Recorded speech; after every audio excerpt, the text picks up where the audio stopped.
Naging matagumpay ang isinagawang pinakaunang Ormen Hiligaynon Fiesta sa Activity Center ng Robinsons Haro dito sa lungsod ng Iloilo.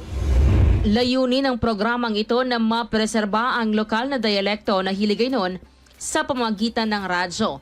Nagsimula ito noong Lunes, Marso 30 kung saan ibinida ng mga estudyante mula sa iba't ibang paaralan sa lungsod at lalawigan ang kanilang talento sa dayaw o pagpupuri at binalaybay o pagtutula gamit ang wikang Hiligaynon. Kahapon naman, Marso 31, nagpaligsahan ang mga kalahok sa radio broadcasting. Tinampok ng mga ito ang kanilang abilidad sa newscasting, live reporting, commentary at sa pagiging disc jockey gamit pa rin ang lokal na dialekto.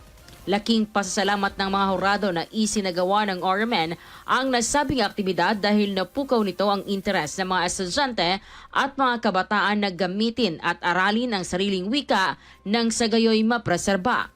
Nagpahayag naman ng kanyang suporta sa aktibidad si Iloilo City Mayor Raisa Trañas. Ayon sa kanya, ito ay isang mahalagang hakbang upang ipagpatuloy at mapanatili ang wika para sa susunod na henerasyon. Ginapaabot ko gid ang akon full support sa inisyatibo sang RMN Iloilo in promoting and preserving our Hiligaynon language. Let us continue to celebrate and nurture our Hiligaynon language.